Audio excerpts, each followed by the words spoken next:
Hello, Ottawa. Thank you so much for having me. It's a real pleasure coming here and seeing so many bright faces.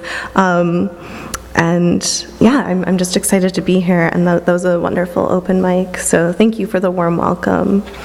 I'll just get to it.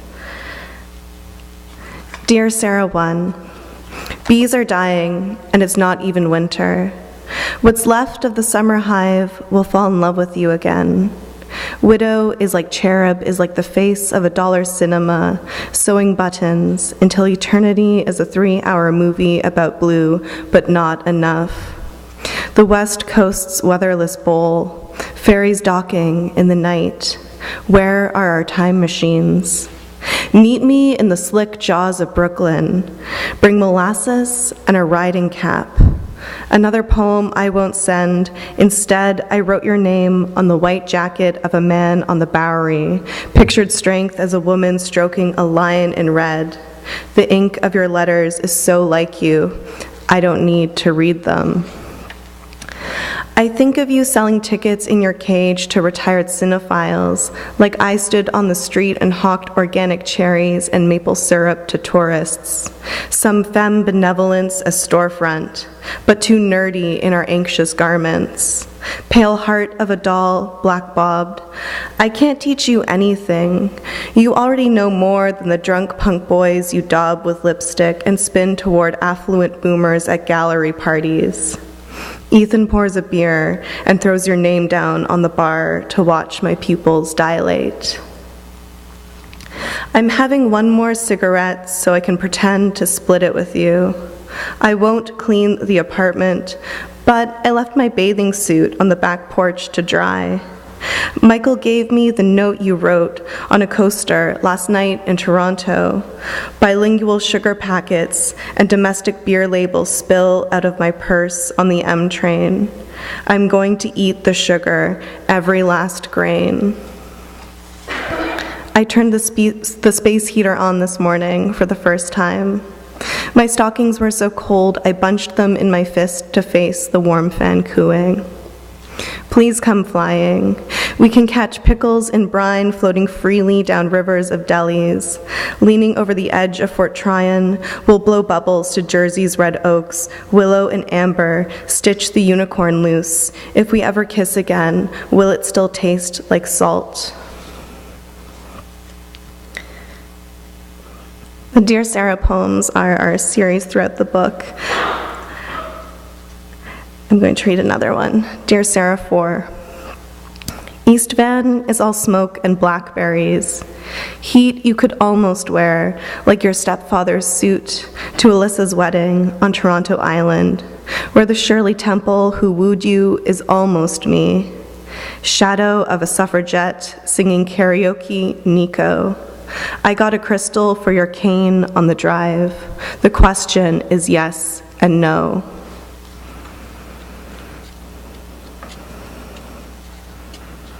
The flowers of St. Francis. I will bring you the flowers of St. Francis. Hummingbirds send word of his miracles. Men gather in huts to sing and drink milky soup with sage. The stupid one teaches lessons through slapstick. Barbarians wrap his body in sheets, fling him like skip rope until St. Francis intervenes. Children who pull wings off flies, poke out lizards' eyes. Men and women who don't give a shit if you come. The flowers of St. Francis make us all like that, so dumb and bodily and pure.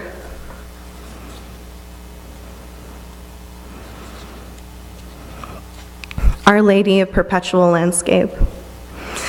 Green heart, bronze boot, your monkey in a paper hat, your bathing cap and Victorian moo-moo.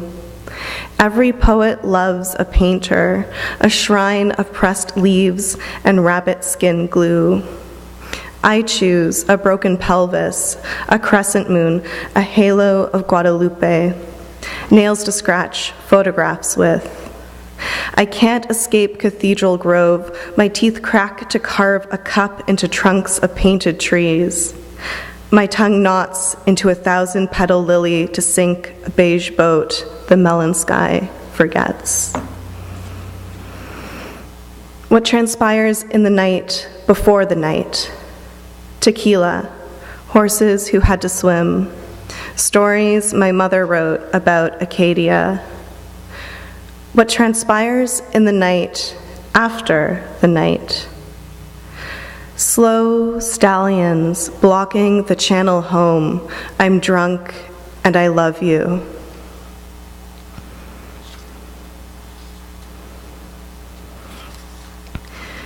Somnambulist Almanac. Slow crawl through a decade-long arrangement to the party of the century, its bleeding cusp. A checkered foyer, a split lip grinning as the world hiccups. I confetti the atmosphere while you tower champagne glasses and bowl them down with ice globes. I remember how you landed so roundly on the square side of night. The air is pointed in its direction, even though it siphons desire into balloons, then sends them to all corners of the crowd, until their ribbons tether strange hands. I miss the effervescence of gin and cleavage in a small kitchen. How darkness in winter is anyone's game. I miss lodging self-loathing into reckless driving so that morning becomes both the penknife and its wielder. How I held court at the top of the stairs, topless in blankets, cradling your cat. I write a lot of poems for friends, and I've been affectionately calling this collection Love Letters to Friends, and this is one of them. It's called Cardinal versus Mutable. Katie, there's a lynx across the street, or some animal that is ambiguously both feline and canine. It's too dark to tell, and I'm so tired I can't even curate a good life. You know about blisters from skiing up a mountain for 3 days through avalanche terrain. And I know from dancing at Redgate until 3 a.m. Either way, it's good practice to wash the bloody fitted sheet before a stranger comes over. But sometimes I don't. Sometimes I do see a world where our bodies fit. The depth of it is excruciating. I said you were a heron because I met you on an island, but now I think you might be a comet, a force rather than a product of nature, flight as in burning and destination. Please tell me the blisters are worth the salt I soaked them in, the path I winced walking home, the sheets I ruined.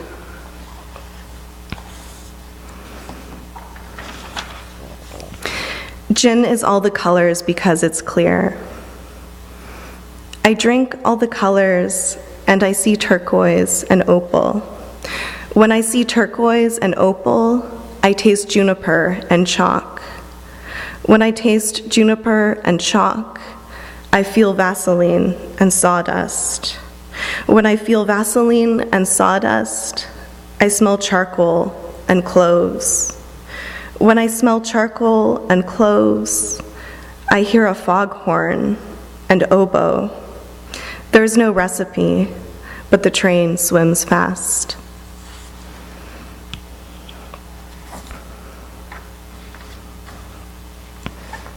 I used to travel a few places in these poems, and now we're heading to Alberta.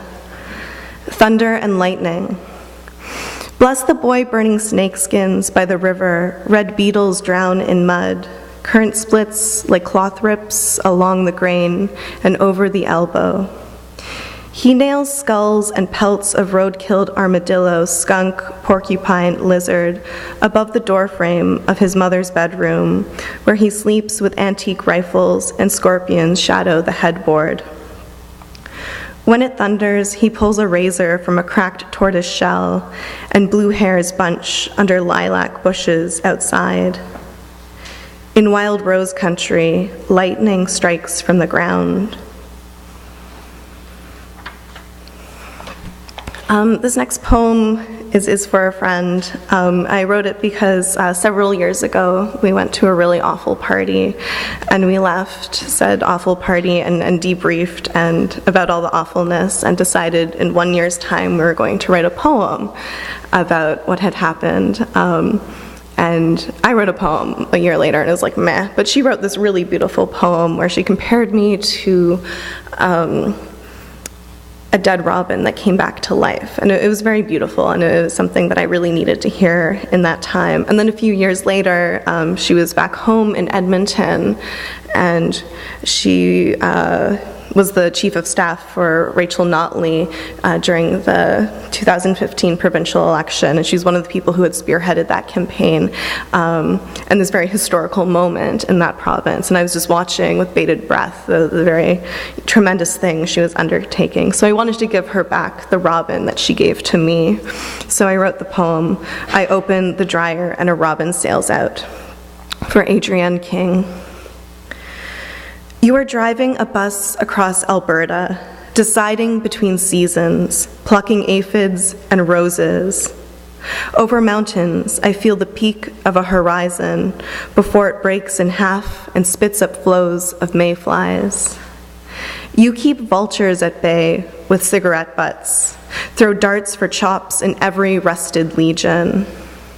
Never step in the same puddle of warm beer twice, we learned the sticky way. Gasoline rainbows the road, a clock made of stone. A chair swivels in 2 official languages. I write the word rich instead of king, and it becomes an act of will. I'm sure I found ticks of whiplash under my skin. I may never drive again. While you are driving, you split the night into finer units of night.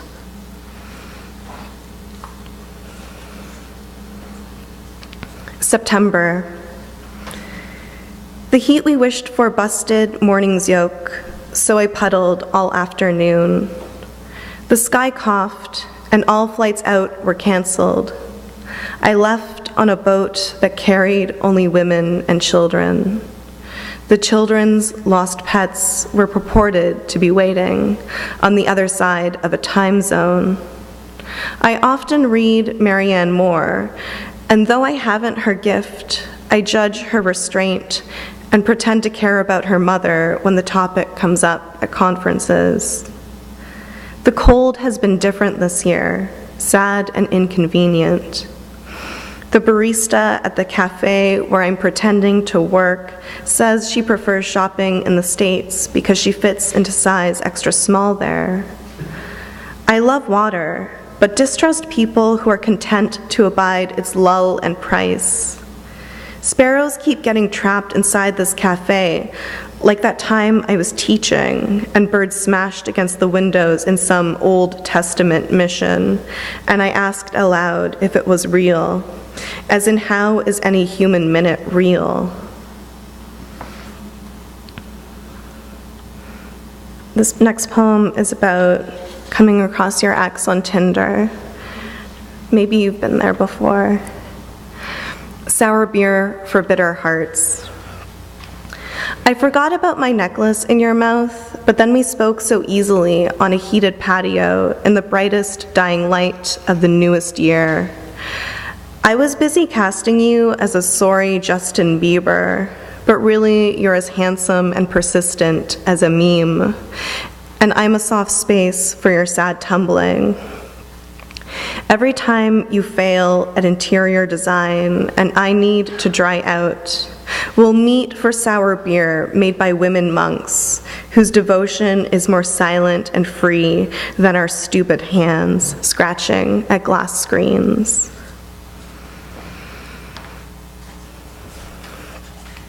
This poem used to scare me, but now I think it's kind of sweet.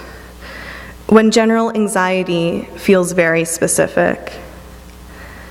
as in right now and right then. Hearing an old favorite song on Ile St. Hélène in a geodesic dome. Losing my grandmother's earring the first time we fucked, and then a coyote tooth in a hammock when we made out 5 years later, makes me feel like time is circular, either as an omen or a joke. You are serial killer, Messi. Towers of chicken bones and a blood pillow. It didn't faze me. If only I'd known about sad lamps and safe words back then. Now we're trying to fuck, and you keep saying, remember, as if we're living outside of the moment while totally enthralled by its passing. Kiss my boots and thank me before this goddamn fire goes sad, your sweat and silvering blue beard. You ask me to repeat Legion slowly, and I finally get mania. What if the last episode of Mad Men was John Hamm self-cannibalizing? I thought maybe if I gave my desires better words, they'd make sense. Yukon River breakup. There are fish with serpent tongues below the river's ice crust, hungry and broken-hearted. I know a photograph is a spell, and records breed ritual, the first new moon of a new year. I'm independent from a slipstream, and yet part of the greater good. I'm betting on nature to tell me about ecology, the ecology of forgotten things. What happens when a river breaks? Is it like a day or like an egg? Today there was no breakup, only a cloud in the shape of a lion. We are still earning winter. I gauge it with a bird's eye. And this is my last poem. And thank you so much for inviting me and being such a rapt audience. This is such a pleasure to read with all of you here. American Spirit. Jeanette's face is a new moon. Her thumb flicks the sky like a lighter when we hunt for twin crab shells on the beach. This tobacco won't touch us for 10 years, our hollowed out bones and flutter lungs. Cells bloom and die, don't they? Poppies in a field overcast with snow, wolves circling before sleep. This ocean is so small, I can't drown the idea of sorrow. Holy people walk their dogs by a cliff I've never dreamed about, although I try every night by an open window in fits of darkness. I'm telling you, things will work out once I move to New York. I'll be greeted by the cats of bodegas, hole up in my Bushwick loft writing letters to hide under roots of old trees in Prospect Park so the wrong ones can't find them, like Frost says. A city that's no longer a city, like St. Mark's is no longer a church. Maybe I'll marry a girl from Vermont and swim in green lakes, hold my breath underwater, close to the source. Thank you.